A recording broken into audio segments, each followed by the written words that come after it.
Un gran saludo a todos los que nos acompañan hoy en esta edición especial del podcast Página 2 del diario La Prensa. Les saluda Mónica Palm, ahora en compañía de Rolando Rodríguez, director asociado de La Prensa. Hoy tendremos el gusto de compartir esta transmisión con Gustavo Gorriti y Romina Mela, periodistas de investigación del sitio IDL Reporteros. Gustavo Gorriti además fue nuestro jefe de 1996 al año 2001. Gustavo, esta siempre será tu casa. Bienvenido. Muchas gracias, Mónica. Es un placer estar con ustedes. Gustavo y Romina, ustedes nos hablan desde Perú, país que en la trama de Odebrecht se ha destacado por órdenes de detención contra Toledo, Humala, PPK, Keiko, todo mundo. En Panamá esta semana apenas cerró, sin concluir totalmente, la investigación y ninguna figura de alto perfil político estuvo detenida por este proceso. Hay una gran incertidumbre. Hay mucha gente pensando que probablemente nadie importante pagará por esto. ¿Qué hay en Perú que no hay en Panamá? ¿Qué pasó en Perú que no pasó en Panamá? Gustavo.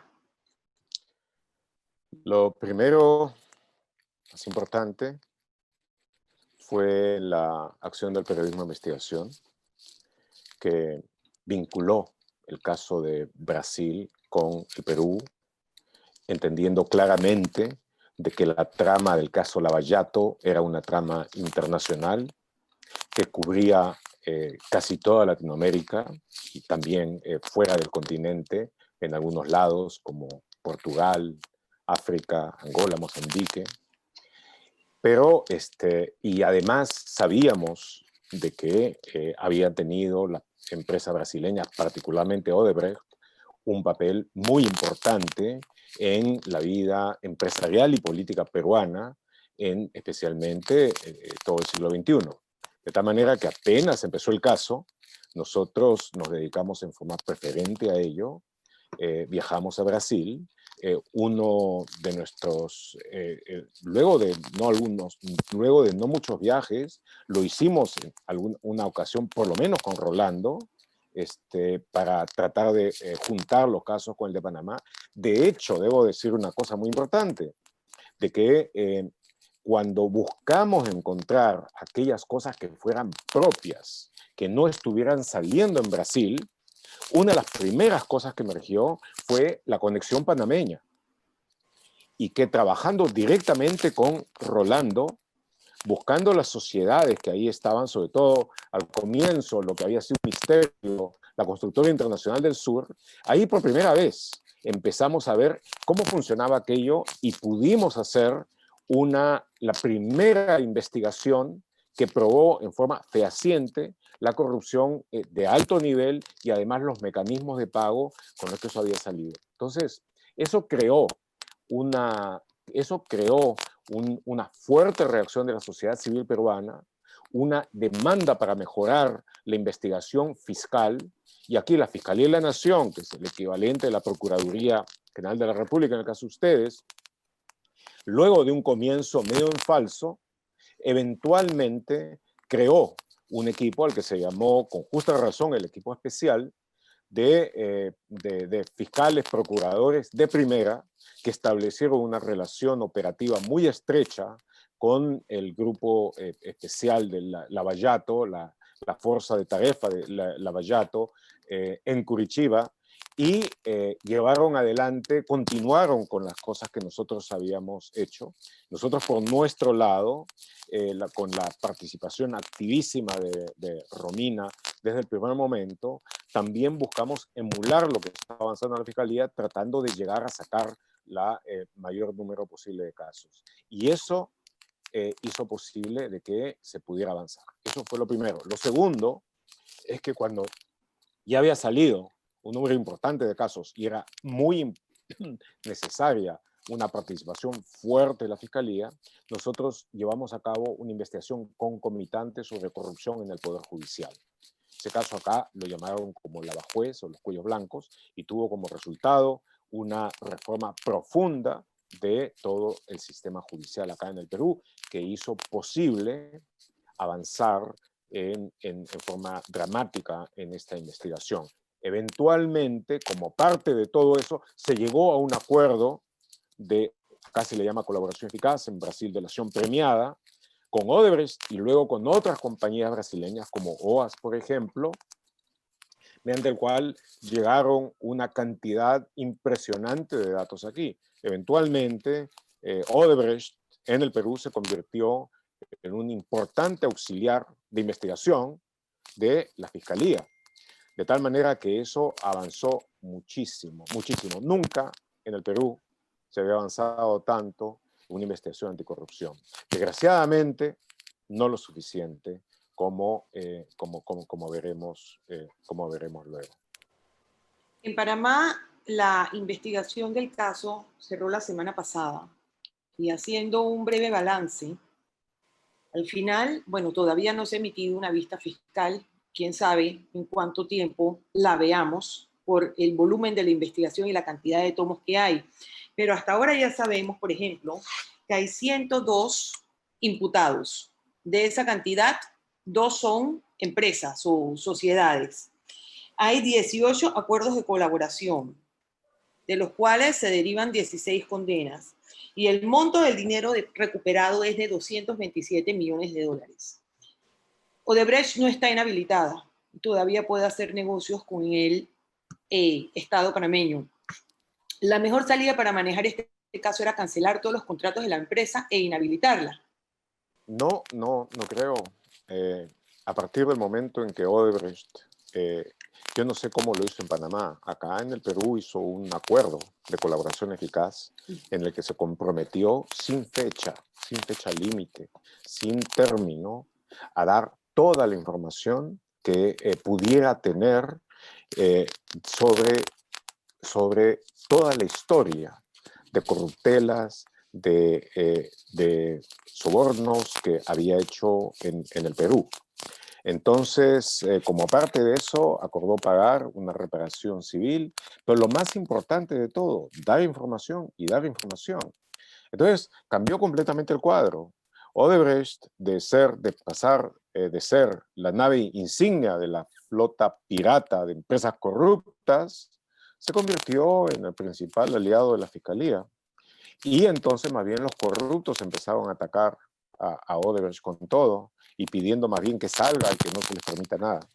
Y la experiencia internacional con empresas que han negociado sus confesiones, sobre todo a través de la ley del Foreign Corrupt Practices Act, indica de que una vez de que esas empresas entran en colaboración, confiesan todo lo que saben, colaboran en llevarlas hasta el final, hacen un proceso profundo de reforma interna y luego de ese profundo proceso de reforma, bien controlado y monitoreado, eventualmente empiezan a funcionar de nuevo. Yo creo de que una parte de todo el proceso de lucha anticorrupción es permitir que esas empresas reformadas puedan retornar a trabajar.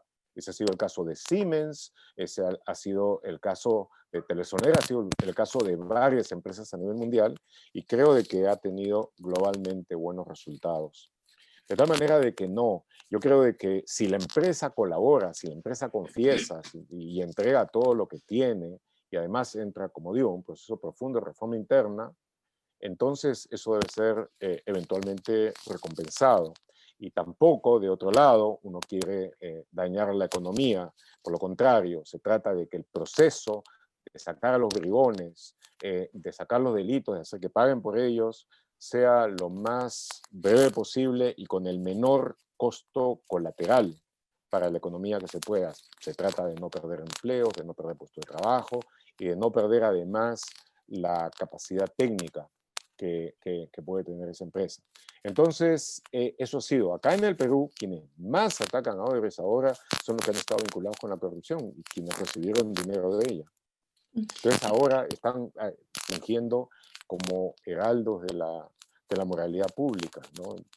Me imagino que ustedes conocen bien ese tipo de papel en Panamá.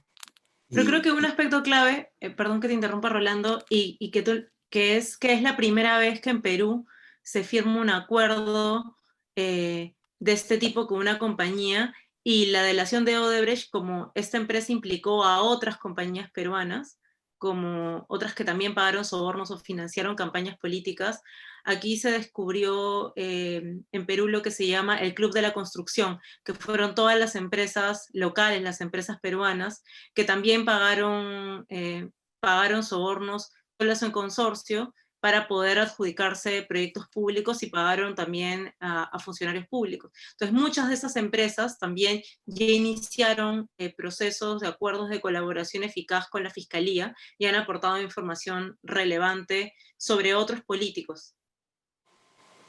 Sí, a eso yo quisiera agregar dos cosas más. Y es que si una empresa no recibe una recompensa por cooperar, entonces es muy probable que se guarde toda la información que posee y nunca vamos a saber qué pasó internamente, a quién le pagó, porque no hay una recompensa por la acción de confesar. Pero además hay otra cosa que yo quisiera agregar, y es que si nosotros le decimos a una empresa como Odebrecht que tiene que deshabilitarse para hacer obras en Panamá, al mismo tiempo estamos diciéndole que nosotros no vamos a poder recibir el monto de las multas que con las que ha sido sancionado en Panamá. Son 200 y pico de millones de dólares. Pero además, recordemos que Odebrecht tiene una multa de las más altas que ha recibido una empresa en Estados Unidos, que es de más de 2.000 y pico millones de dólares. Así que si cada país decide que Odebrecht no siga, lo que vamos a terminar haciendo es cerrándola y quitándonos la posibilidad de un resarcimiento por la corrupción que impuso en los países. Y de seguir averiguando cosas, porque finalmente buena parte de todos los detalles de las transacciones ilegales, ellos las tienen en los servidores del sector de operaciones estructuradas, que aunque están bajo el control de la Procuraduría General brasileña y son manejadas por un grupo especializado en forénsica digital, sin embargo, los expertos, los que saben descifrar todo lo que hay ahí, son ellos. Y entonces ellos colaboran, mientras colaboren y vayan sacando cosas nuevas, va a ser algo sumamente positivo. Lo que sucede en Panamá es que no ha habido una presión directa y fuerte contra Odebrecht, y el resultado es que tenemos poca cooperación de esa empresa en Panamá. Pero como dice Gustavo, con la debida presión pues, se puede funcionar para que sea entonces colaboradora en este caso. Y seguramente puede haber incluso más que colaboración con Odebrecht. Probablemente ellos saben muchas cosas más, pero ellos son los que tienen la información. Y si tú le quitas la oportunidad de seguir operando, ellos no van a ver una razón para cooperar. El problema es si las autoridades fiscales, que son los que tienen la relación ahí con Odebrecht en Panamá, están interesadas en que Odebrecht hable, en que saque todo lo que sabe. Ustedes saben, se ha conocido mucho, no solamente por la investigación interna en Panamá, los Panama Papers, esta investigación mundial con el Consorcio Internacional de Periodistas de Investigación, sacó muchísimo a la luz y realmente aún continúa saliendo alguna información nueva sobre eso. De esta manera, Panamá ha sido un lugar nodal, como siempre, un centro transaccional fundamental para tener una idea mayor y mejor de lo que ha pasado. Entonces, lo ideal hubiera sido, creo que todavía es hasta cierto punto, tratar de mejorar la colaboración con ahora, con la compañía que está dedicada básicamente a hacer una suerte de arqueología de su pasado criminal y entregarlo a las autoridades en todos los casos en los que hay acuerdo. Sería bueno recordar que cuando las fiscales pactaron los acuerdos con los 3 ejecutivos de Odebrecht en Panamá en el año 2017, se hizo sobre la base de las coimas que habían reconocido ante el Departamento de Justicia estadounidense, que eran apenas 59 millones de dólares. Luego, esos acuerdos fueron a una audiencia pública. Rolando, tú la debes recordar muy bien porque tú estuviste ahí. Personalmente fuiste a esa audiencia y nosotros también tuvimos oportunidad de transmitirla. Y ahí, solo escuchando las cifras que se estaban dando, ya nos podíamos dar cuenta de que la coima que pagó Odebrecht en Panamá fue muy superior a los 59 millones de dólares admitidos en Estados Unidos. Y de hecho, tomando en cuenta que Odebrecht habría obtenido contratos en Panamá por 9.000 millones de dólares, aquí podríamos estar hablando de coimas por qué cantidad, Rolando. Mira, ese es un tema controversial porque va a ser muy difícil obtener esa cifra. Porque Odebrecht también trataba de mezclarla, sacaba plata de Panamá, de los proyectos de Panamá, y los utilizaba para pagarles a políticos en otros países, especialmente en Brasil. Así que va a ser muy difícil saber cuánto extrajo, porque Panamá no puede o no quiere, o no sé, pero no ha podido llegar al fondo de cuánto dinero extrajo en coimas de Odebrecht. Pero a eso hay que agregarle otros componentes que usualmente no se contabilizan. Por ejemplo, una licitación arreglada para que ganara Odebrecht significaba que alguien perdía con un precio mucho más competitivo. Así que si un proyecto en Panamá costaba 100 millones de dólares, Odebrecht probablemente lo cotizaba a 120 millones de dólares con un sobreprecio de 20 millones de dólares. ¿Qué significaba esto? Bueno, que el país también sufrió no solo por la coima, sino también porque los proyectos iban con sobreprecio. Eso tampoco lo vamos a poder saber nunca.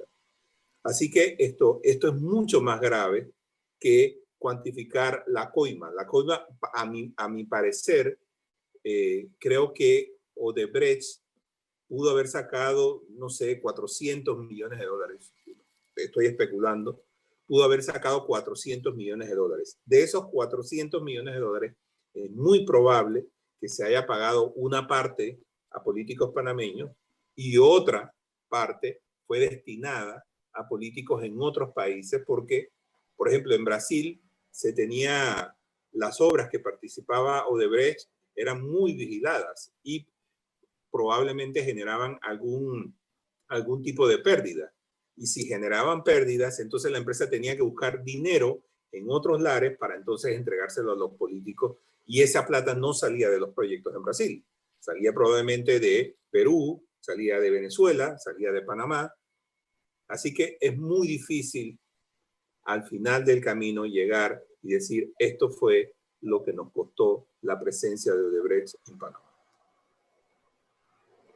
Gustavo, con toda tu experiencia periodística, ¿habías estado antes en presencia de una compañía que tuviera tan institucionalizada la corrupción como lo hizo Odebrecht, que hasta tenía una oficina dedicada únicamente al pago de coimas, que era la Oficina de Operaciones Estructuradas?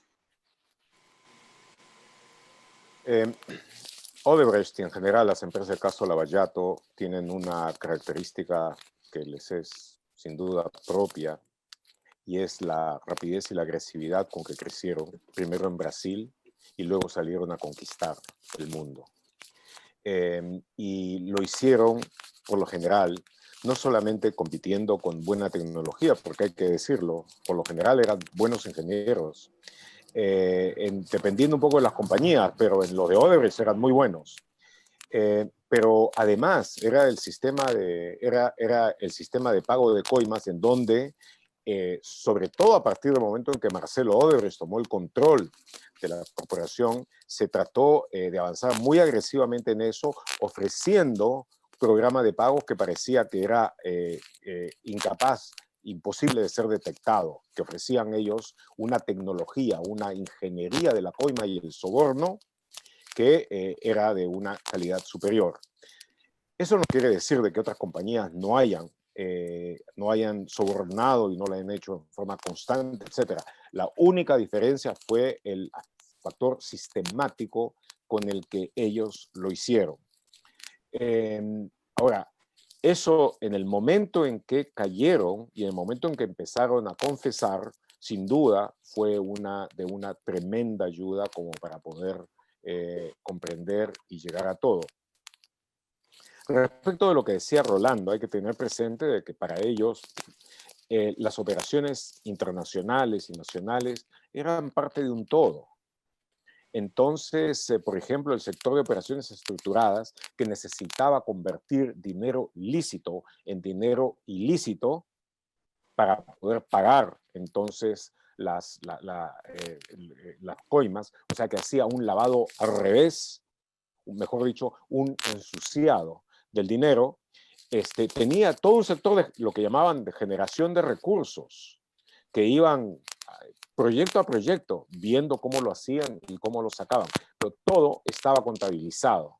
Todo estaba contabilizado. La generación de recursos que daba cada proyecto, pero, y también, por supuesto, las coimas que se pagaban. Entonces era muy probable de que una coima en Perú no se pagara con dinero que había salido del Perú para ir al sector de operaciones estructuradas, sino con el que hubieran obtenido de Santo Domingo, de Venezuela, de Panamá o de cualquier otro lado. Sin embargo, al final sí había una contabilidad. Entonces, en el caso de llegar a una colaboración, por ejemplo, en Panamá, y si es que se hubiera podido hablar a fondo sobre ese tema y tener todo un sistema de confesión como el que hubo en Brasil y luego en Perú, entonces sí hubiera sido posible sacar a la luz a cuánto se pagó, por cuánto, para hacer qué, a través de qué, con qué cuentas y con las pruebas necesarias como para poder llevar eso a juicio. Si no se hizo eso en Panamá, es una lástima porque se perdió una gran ocasión de haber podido obtener una idea bastante clara de cómo el dinero corrupto llegó a varios usuarios. Una cosa que para Odebrecht debe haber sido probablemente un estímulo negativo hablar es de que siguió haciendo contratos en Panamá, si no me equivoco, cuando eso se le estaba cerrando en casi todos los otros países del hemisferio. Entonces, creo de que había poca disposición de Odebrecht, una menor disposición de Odebrecht a confesar en Panamá y, por supuesto, me parece que no había tampoco una gran disposición a hacerlo confesar. Yo quisiera hablar de un caso que tiene que ver con Panamá y Perú y que engloba un poco tanto lo que Rolando y Gustavo han mencionado y cómo es que el dinero, los flujos de dinero pasaban por ambos países. Recuerdo que nosotros publicamos, y fue una publicación conjunta de la prensa y de ahí de los reporteros, cuando de un proyecto de Perú que fue la carretera interoceánica, que fue una de las grandes obras que hizo Odebrecht, salieron de ese proyecto 16 millones de dólares, o sea, con contratos, a través de contratos ficticios dentro del proyecto, en esto de generar recursos para la caja 2 de Odebrecht, que servía como caja, como bolsa de dinero para el sector de operaciones estructuradas de la compañía. Ese dinero que salió de una obra pública peruana, sirvió para financiar sirvió y fue el dinero que Odebrecht donó a la campaña del candidato José Domingo Arias en Panamá, a su candidatura. Entonces, Odebrecht le pagó con dinero que fue extraído de una obra pública peruana. Y lo que nosotros logramos hacer fue reconstruir precisamente esa ruta del dinero que salió de una obra pública peruana, pasó por República Dominicana y terminó siendo utilizada para la campaña política en Panamá. Del otro lado, nosotros, a través de información que ustedes tenían vinculada con todas las cuentas de las offshore que utilizó Odebrecht para lavar dinero, logramos detectar una compañía peruana, que era constructora Aria, que era de unos peruanos, y a partir de esa ruta, de esa compañía, logramos descubrir a los lavadores de dinero locales de Odebrecht en el Perú. Lo Que demandaron. ahora, sí, que dicho sea de paso, sí, nos demandaron por difamación y ellos actualmente están investigados por el Ministerio Público Peruano y están prófugos de la justicia. Hicieron dos cosas, lavaron dinero de Odebrecht para poder facilitar el pago de coimas, pero también generaron contratos ficticios con la compañía, con cosas como remoción de tierra, movimientos de tierra, en todo en obras de construcción, para justificar la salida de dinero de un proyecto para poder luego utilizar esa plata indistintamente, como tú mencionaste, Rolando, porque dinero de una obra pública en Perú, en Panamá, en Argentina, en República Dominicana, o en Venezuela, o en algún otro país, servía para poder pagar sobornos, quizá en algún otro país, o financiar campañas políticas, ¿no? Entonces, ha sido una trama bastante compleja, la de lavado de dinero, y creo que ahí fue clave el que pudiéramos hacer esta investigación regional conjunta que empezamos con ustedes en el año 2015. Correcto. Ya hace 5 años. Bueno. Pero en el año 2015 Odebrecht todavía estaba recibiendo jugosos contratos en Panamá, como la renovación urbana de Curundú, la línea 2 del metro, incluso estando ya Marcelo Odebrecht detenido. Ese año, en el año 2015, Panamá fue sede de una cumbre de presidentes de la región. Y Marcelo Odebrecht estuvo aquí en Panamá. Y el anfitrión de esa cumbre fue, por supuesto, el presidente Juan Carlos Varela. Pero echando la mirada un poco más atrás, Odebrecht ha dejado una herencia de situaciones bastante extrañas. Aquí en Panamá, por ejemplo, el primero que empezó a hablar de coimas en Odebrecht fue Ricardo Martinelli, cuando estaba haciendo campaña en el año 2009. Cuando Martinelli gana la elección, en los 2 meses de transición, él ya tuvo sus acercamientos con Odebrecht, y creo que eso está hasta documentado, Rolando, que los hijos se convirtieron en una especie de embajadores de la marca Odebrecht, prácticamente al nivel de Lula. Sí, lo que pasa es que recuerda que en la administración de Martín Torrijos se había contratado a Odebrecht para la construcción de la cinta costera, que, como bien dices, Martinelli comenzó a llamarla la cinta coimera. Y resulta ser que poco después de que ganó la elección, hubo un acercamiento de los hijos, de acuerdo a lo que han dicho los colaboradores brasileños, y estos le ofrecieron a Ravelo, al superintendente de Odebrecht en Panamá, le ofrecieron agilizar los pagos pendientes por las obras que habían sido contratadas en Panamá. Y le cobraban, creo que $35 millones por eso. Ravelo estuvo de acuerdo, solicitó un permiso a su jefe inmediato y efectivamente esos pagos comenzaron a fluir, creo que para cuentas en Suiza. Que con lo que has descrito, Rolando, aquí podemos ver que no solo se pagaban coimas para adjudicarse los contratos, sino que también luego pagaban coimas para asegurar el pago de esos contratos. Pero, ¿qué debilidades hay en nuestros países que... Perdón, eso era en todas partes. Eso era en todas partes. ¿Qué debilidades tenemos que atraemos empresas tan corruptas a nuestros países? Bueno, digo, no tengo que contarte nada que no sepas tú y que no sepan los panameños. Digo, hay una cultura de corrupción en América Latina. En unos lados es más grave que en otros, pero está toda la idea de que el tener control de los recursos públicos, de la administración de recursos públicos, sobre todo en el punto de encuentro entre lo público y lo privado, es una gran ocasión, una gran posibilidad al ejercer como un intermediario privilegiado o como una persona que va a tomar decisiones decisivas para enriquecerse. Pero esto no ha empezado con Odebrecht, no ha empezado con Lavallato. Eso se ha dado en la obra pública de toda América Latina, básicamente desde la creación de estas repúblicas y de estos países. Pero sencillamente ha ido cambiando, se ha ido sofisticando, ha ido adquiriendo. En Odebrecht, cuando inicialmente la corruptela fue manual, ¿no es cierto? Fue manual y solamente pasó a digitalizarse, entrar a la era cibernética en la época de Marcelo, y ahí creció muchísimo y a la par crecieron sus negocios en forma impresionante.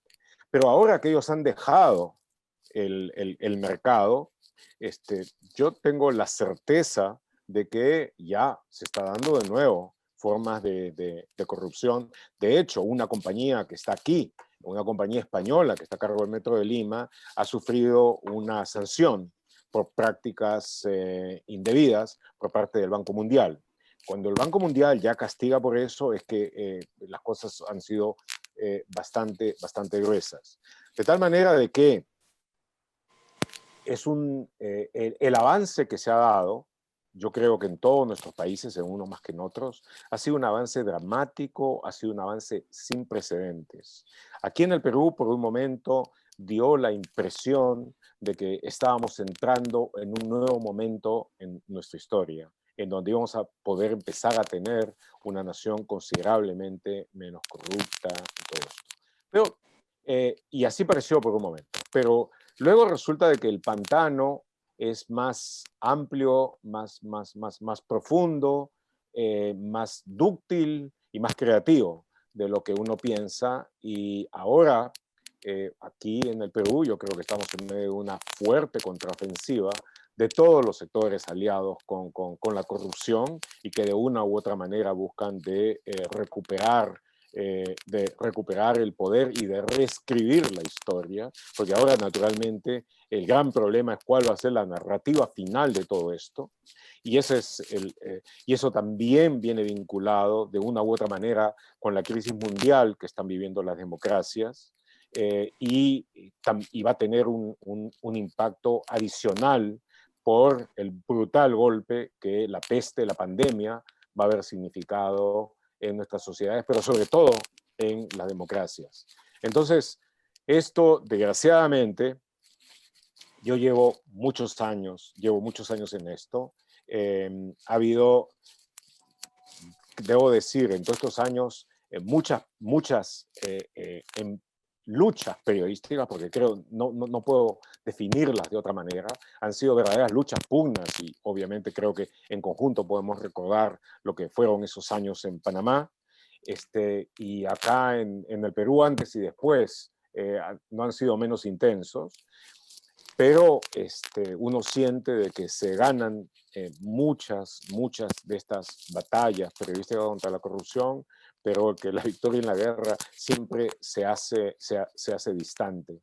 Obviamente, va a llegar un momento en el que se llegue a una masa crítica con la suma de todo lo que estos hallazgos y lo que la sociedad reacciones al respecto, y se llega a la conclusión de que una sociedad honesta, una sociedad decente, una sociedad donde el bien común sea un valor compartido y llevado a la práctica constantemente, va a ser una sociedad con una capacidad muy superior de crecer y de brindar un hogar adecuado para todos sus habitantes. Sin embargo, eso va a tomar bastante tiempo. De manera que yo sugiero que tomemos bien nuestras vitaminas y hagamos ejercicios si es que queremos llegar a verlo. Romina, si nos puedes contar en qué fase está la investigación en Perú. Las investigaciones fiscales y judiciales continúan. Además de Odebrecht, otras compañías iniciaron procesos de colaboración eficaz o acuerdos para colaborar con la justicia. Aquí en Perú tenemos a 4 expresidentes de la República involucrados, exalcaldes o alcaldesas, gobernadores regionales, varias investigaciones en curso, y como dijo Gustavo al inicio, hubo otra gran investigación que publicamos en IDL Reporteros, que revelaba la corrupción en el sistema de justicia, y eran precisamente algunos jueces o integrantes del sistema de justicia que iban a tener capacidad de decidir sobre este caso y favorecer específicamente al partido Fuerza Popular, que está liderado por Keiko Fujimori. Entonces están bastante avanzadas. Lamentablemente, con toda la pandemia y el COVID, muchas de las investigaciones se ralentizaron debido a que se paralizó todo al inicio, en marzo, cuando tuvimos el primer caso en Perú, pero afortunadamente ya los fiscales han retomado el trabajo y continuaban avanzando. Y desde el periodismo de investigación, nosotros seguimos con las investigaciones del caso y publicando, que es lo más importante para poder sostener el caso, porque aún hay muchas más cosas por revelar. Aquí en Panamá se cerró la investigación, pero todavía hay varias asistencias judiciales pendientes que no han llegado. ¿Qué ocurrirá con eso? O sea, ¿se podría seguir alguna otra línea o se podría abrir alguna nueva fase de investigación como ocurre en Brasil, por ejemplo? Rolando. Bueno, mira, yo creo que al final las fiscales van a tener que tratar de buscar alternativas, porque como bien dices, hay información aún que no se ha revelado, hay una administración específicamente que no creo que haya quedado involucrada en la investigación, y es la administración del presidente o el expresidente Martín Torrijos. Y hay indicios de que se pagaron sobornos en su administración. Así que esto dependerá de la capacidad que tenga el Ministerio Público de buscar alternativas a fin de que se abra un nuevo curso de investigación para buscar a nuevos protagonistas. El problema en Panamá es que los procesos judiciales son como terreno minado en el que todo está hecho como para beneficiar a las personas que son acusadas de victimarias. En cambio, el Estado, la sociedad panameña que viene a ser la víctima, tiene una gran desventaja respecto a el procedimiento que tiene para llevar a juicio a estas personas. Y eso sí me preocupa, porque cada día en la asamblea o desde la asamblea se promueven cambios de ley para hacer aún más cerrado la entrada de los fiscales en estas investigaciones. Eso es preocupante, y a eso tenemos que sumar el hecho de que en Panamá, ya lo decía el mismo presidente Laurentino Cortizo, decía que en Panamá se han producido muy pocas condenas por lavado de dinero. Y a eso, condenas de lavado de dinero tan escasas que ha habido en Panamá, debo agregar que también son muy pocas las condenas que ha habido en materia de corrupción entre funcionarios públicos. Así que todavía la situación en Panamá es mucho más dramática, por ejemplo, que en Perú. Tenemos serios problemas estructurales que nos impiden que la sociedad panameña sea resarcida por los daños causados por la corrupción, por el robo del dinero descarado que ha habido en este país, y por el otro lado, el daño que ha sufrido la institucionalidad.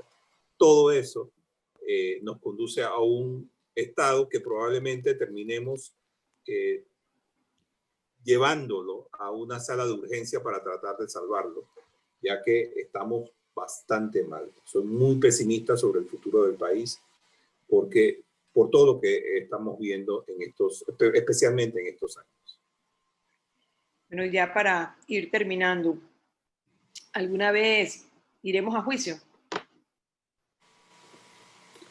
Bueno, creo que sí, pero creo que la pregunta es cuántas condenas va a haber en ese juicio. Esa es la pregunta. Sin duda va a haber algunas, como ya se han dado en el caso de algunos colaboradores, pero yo dudo mucho que con un sistema judicial tan permisivo haya condenas importantes. Por eso es que la gran esperanza de los panameños es que algunas de las personas que han sido acusadas en este caso sean juzgadas en otros países, como en el caso de Estados Unidos. Porque la esperanza de que sean condenados en Panamá cada vez la vemos más lejana. Yo quiero despedirme de ustedes. No es todos los días que puedo ver de nuevo a mis amigos y antiguos colegas panameños y ver que se han mantenido jóvenes y activos y me hacen recordar los 5 años pasados en Panamá.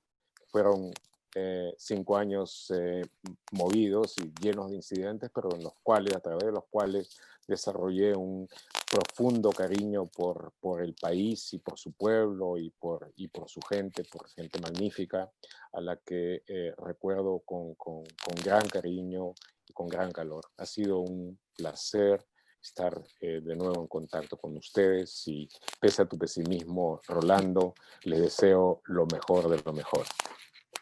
Muchísimas gracias. Bueno, agradeciendo a Rolando Rodríguez, Romina Mela y Gustavo Gorriti por su participación. Nos despedimos. Este fue el podcast Página 2. Miguel López en la producción. Saludos.